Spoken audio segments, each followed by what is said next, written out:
Rebecca va devenir une habituée, je le disais en début d'émission, de ce plateau et on est ravis parce qu'à chaque fois, elle vient avec des gens extraordinaires. Aujourd'hui, bonjour Rebecca. Bonjour les laïcs.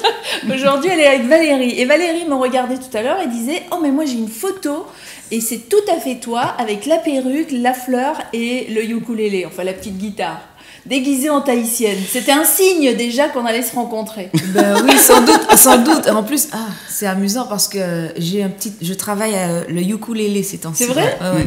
Donc, dans un prochain album, il y aura du ukulélé? Je n'ai pas cette prétention, mais pour le moment, je m'amuse beaucoup.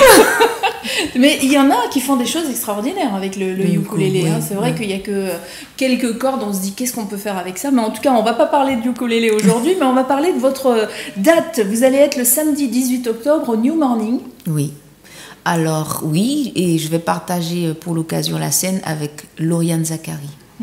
Donc, ce sera un grand rendez-vous dans lequel les personnes, enfin le public pourra voyager, pourra danser. En voyage où alors?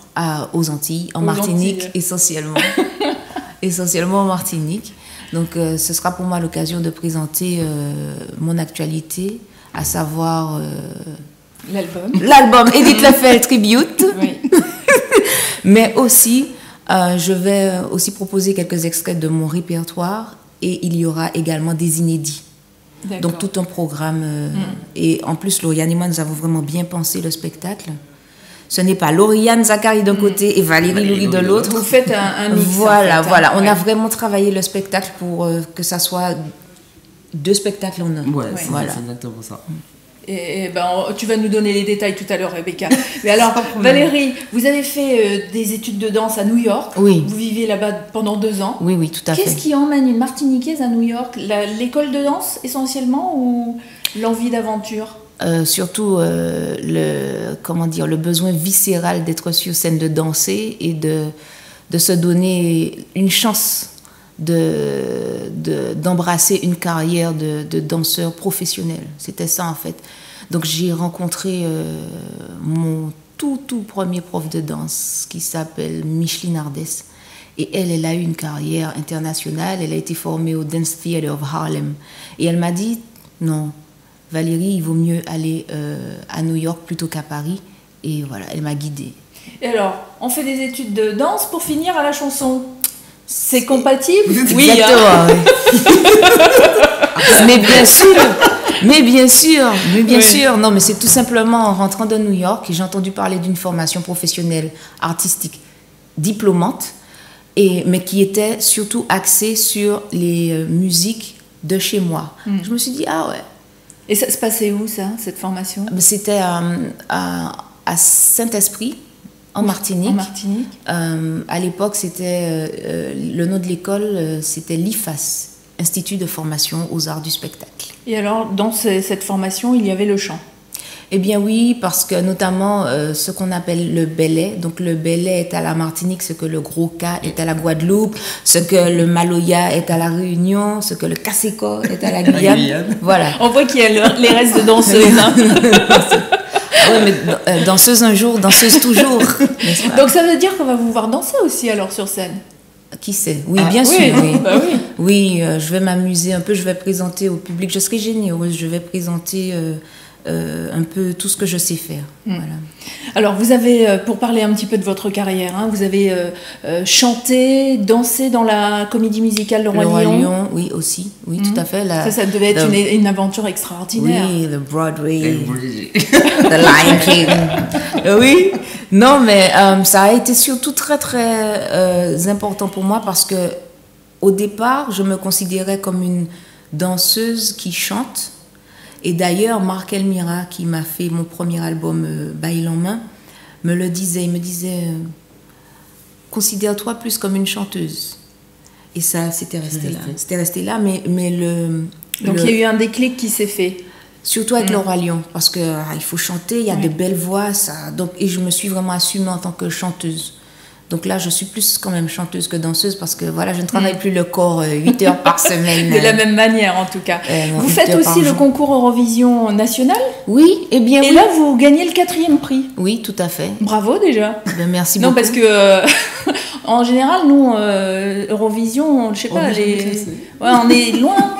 Bon, ça aurait été bien que vous alliez directement au vrai concours Eurovision après ça. Oui, mais vous savez, regardez ce qui est arrivé à Cali ou à Joël Ursule.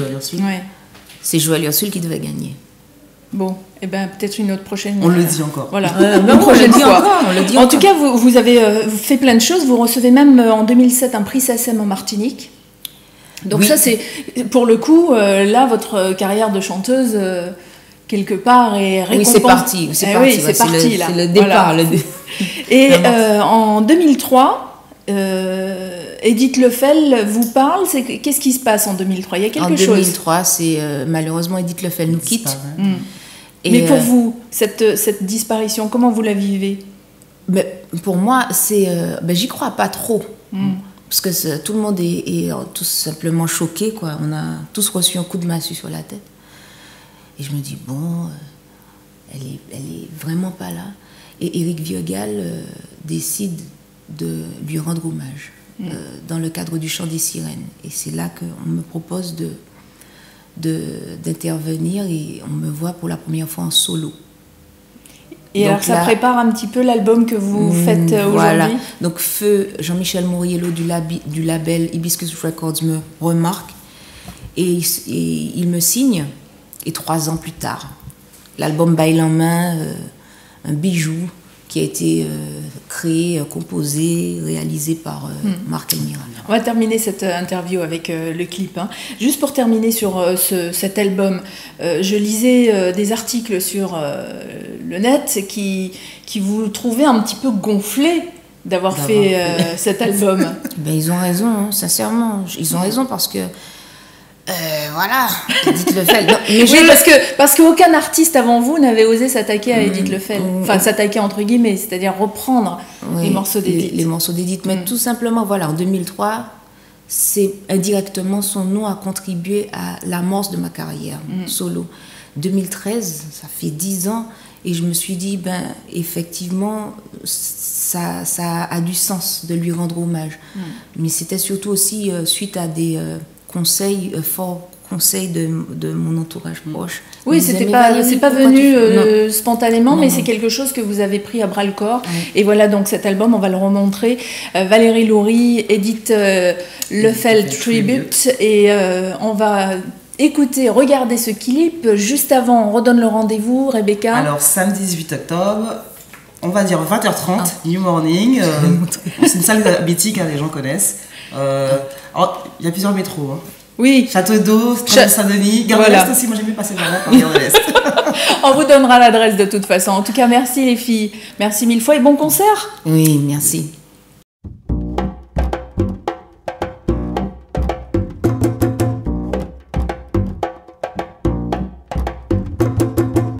C'est vous qui possédez la que j'aime moi. C'est vous qui possédez la que j'aime moi. C'est vous qui possédez la que j'aime moi. 32 fois pour faire en tout j'aime moi.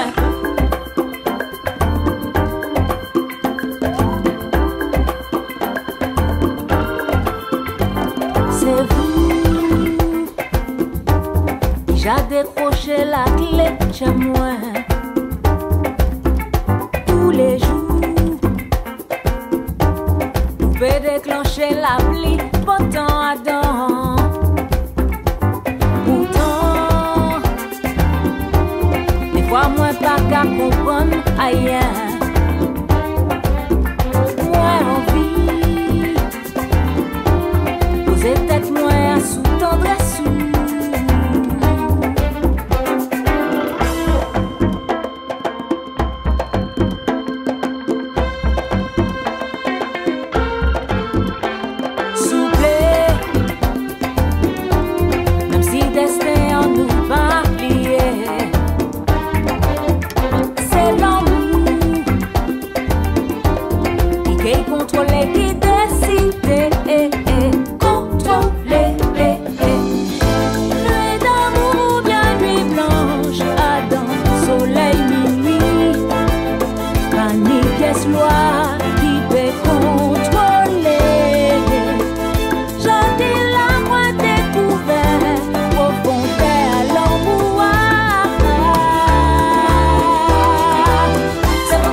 De la